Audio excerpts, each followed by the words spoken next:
Bem, queridos, eu queria rapidamente refletir com vocês acerca de um texto que está contido no Evangelho de Lucas, doutor Lucas, no capítulo 21 de Lucas, no verso 29 e 30. Diz assim, é a palavra de Jesus, é o próprio Jesus relatando, diz assim: Jesus lhes disse esta parábola: olhai para a figueira e para todas as árvores. Quando vedes que as suas folhas começam a brotar, sabeis por vós mesmos, que o verão está próximo. Nesse tempo de pandemia, eu confesso para vocês que a gente viu a agonia de muitas pessoas, a inquietação de muitas pessoas, e eu comecei a conversar com Deus, questionar o Senhor: Senhor, o que o Senhor quer para esse tempo?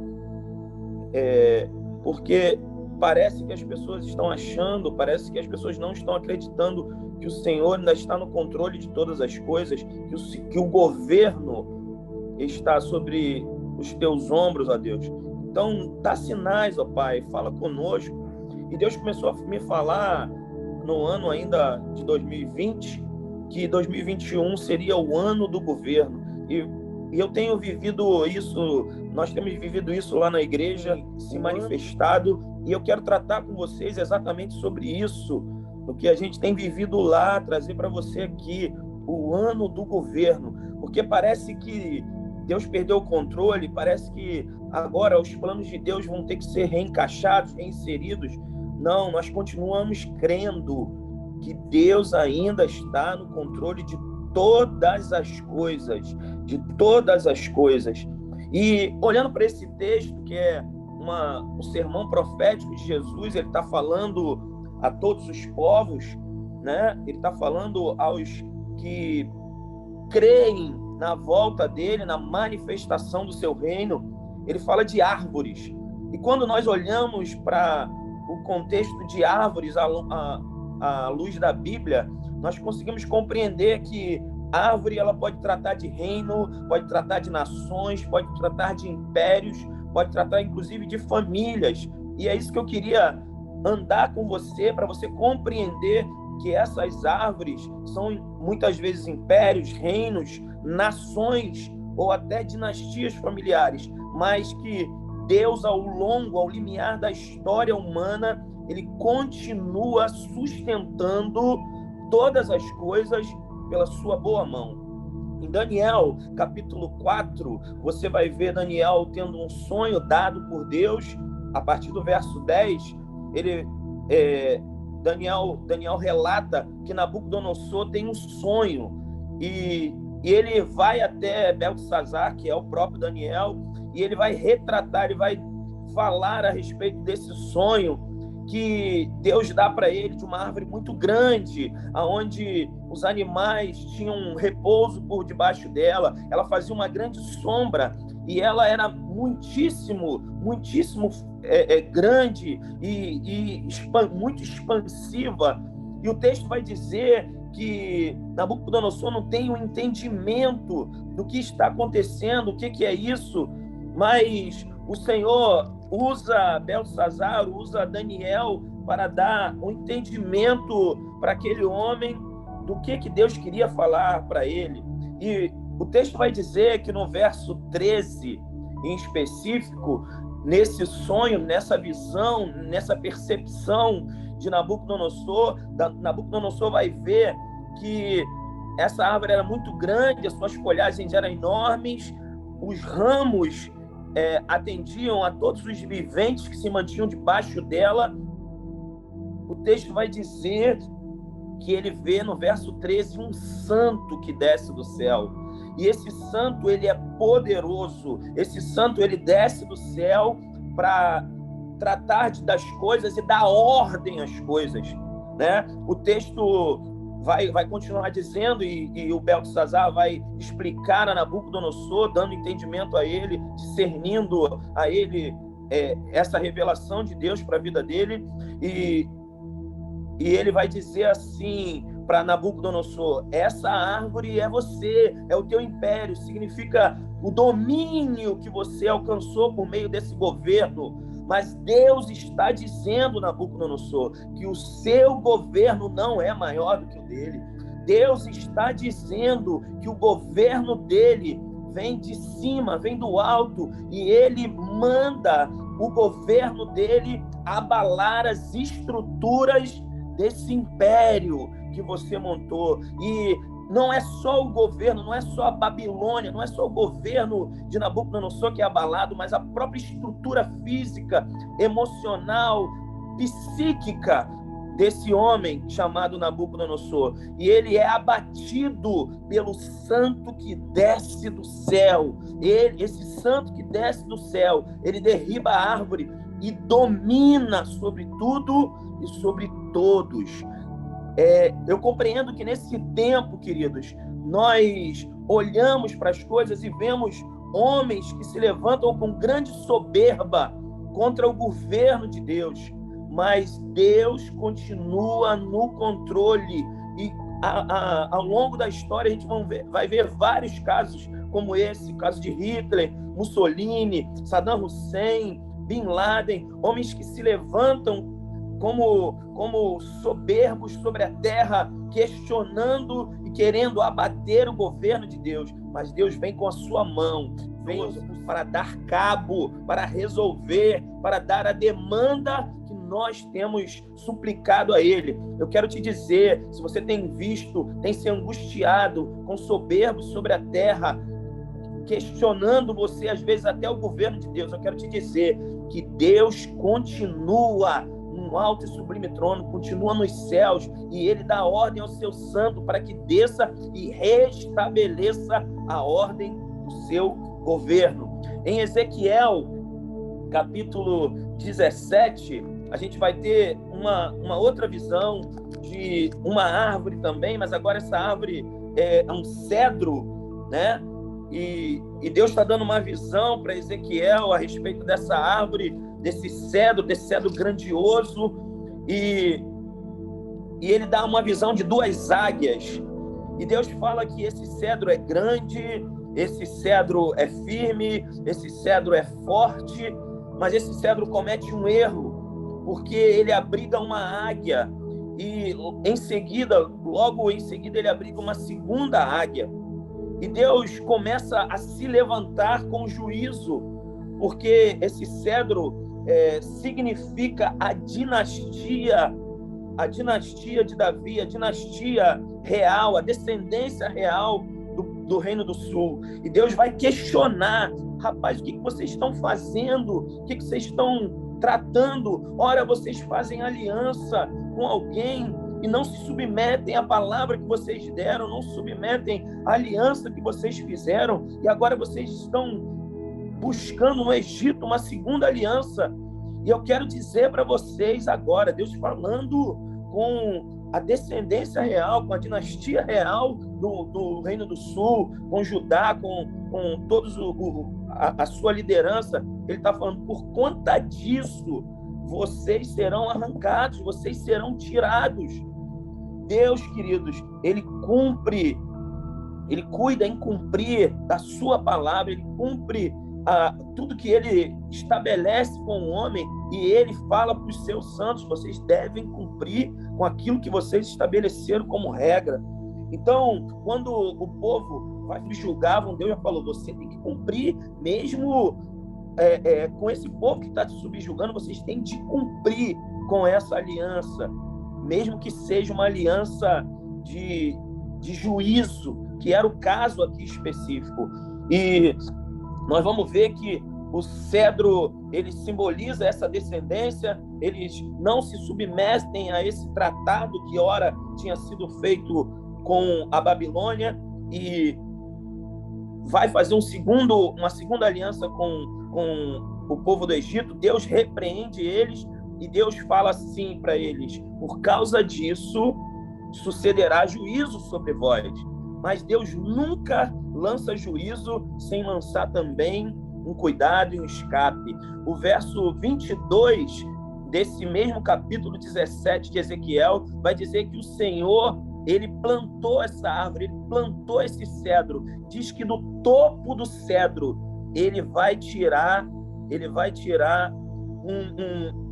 uma quantidade de material, ele vai tirar um abrigo, ele vai tirar algo para dar sustento e continuidade a esse projeto. Ele vai falar assim: e eu bem tomarei o topo do cedro e o plantarei, e dos principais dos renovos, e ele diz, o mais tenro, eu plantarei sobre um monte alto e sublime. O Senhor estava fazendo referência nesse momento, por meio da palavra de Ezequiel. Ele estava falando que do alto do cedro, aquele lugar mais alto, ele tiraria, do topo do cedro, ele tiraria do cedro do Líbano, né? Ele tiraria algo que seria excelente, um ramo de renovo, para que todas as outras árvores e todas as aves que estavam debaixo dela encontrassem abrigo sobre ela, que é Ele que continua no controle de todas as coisas. E ele diz assim no verso 24, terminando o capítulo: assim saberão todas as árvores do campo que eu, o Senhor, abati a árvore alta, elevei a árvore baixa, sequei a árvore verde e fiz reverdecer a árvore seca.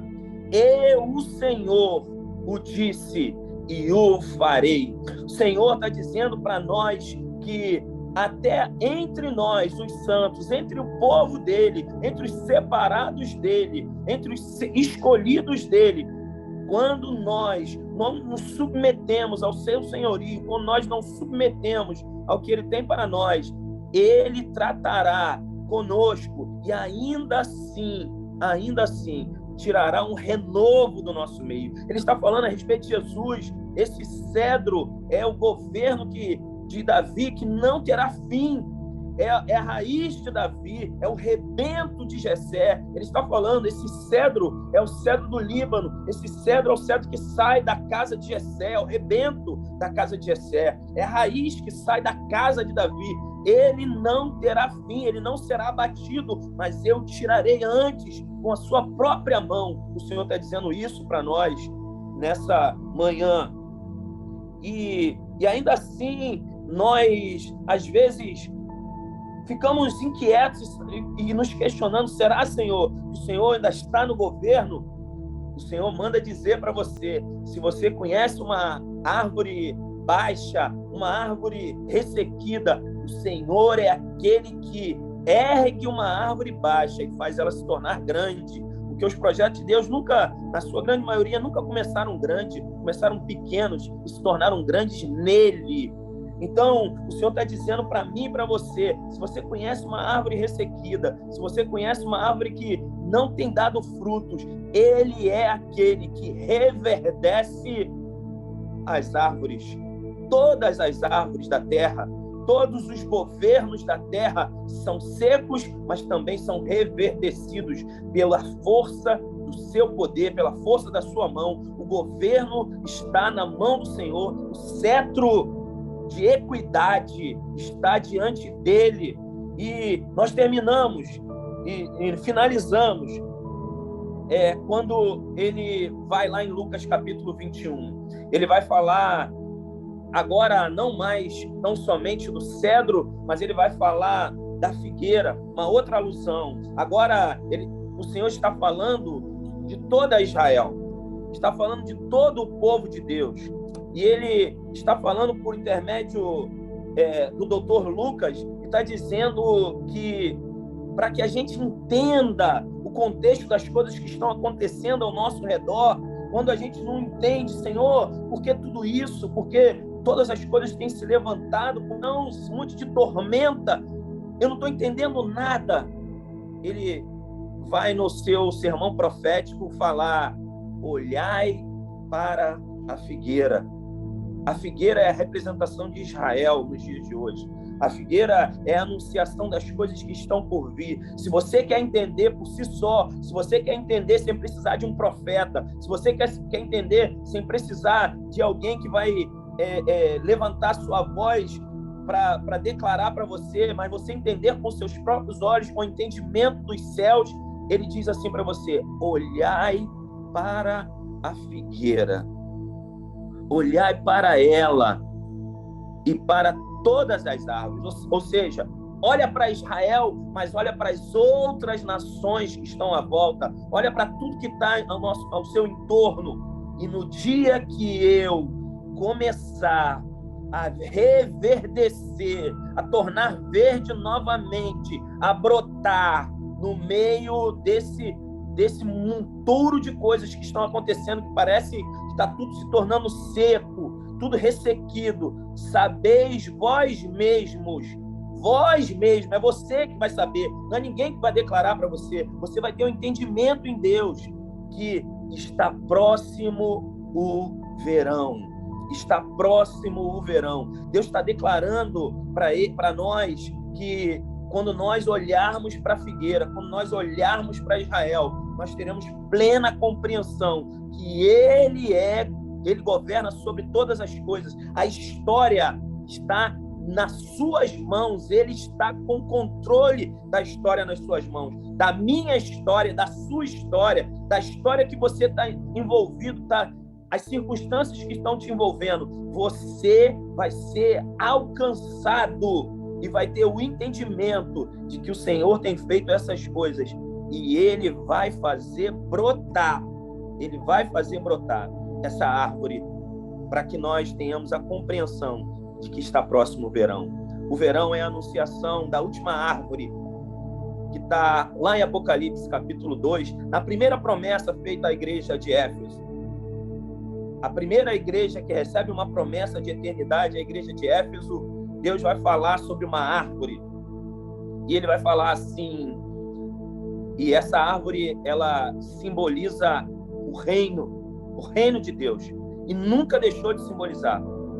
Ele vai falar assim: essa árvore, João, é a árvore que simboliza o meu reino, que simboliza o meu governo, que nada saiu do meu controle. E ele diz: aquele que vencer, dar-lhe-ei a comer da árvore da vida. Está lá em Apocalipse capítulo 2, verso 7. Ao que vencer, dar-lhe-ei de comer da árvore da Deus. A árvore de Deus, do governo de Deus, a árvore do domínio do Senhor, a árvore do reino do Senhor, ela está aguardando como promessa a igreja nesse tempo, que você não se apeguem às outras árvores, não olhem para as outras árvores, mas olhai para a figueira, sabendo que em breve iremos tomar da árvore da vida. Fique com essa palavra, se aproprie dela, guarde ela no seu coração, porque Deus quer nos dar de comermos e de nos apropriarmos do fruto da árvore da vida. Que Deus te abençoe e que Ele faça resplandecer o seu rosto sobre ti, que Ele tenha misericórdia de nós.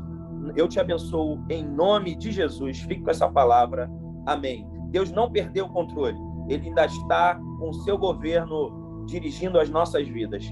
Deus te abençoe em nome de Jesus. Fique na paz.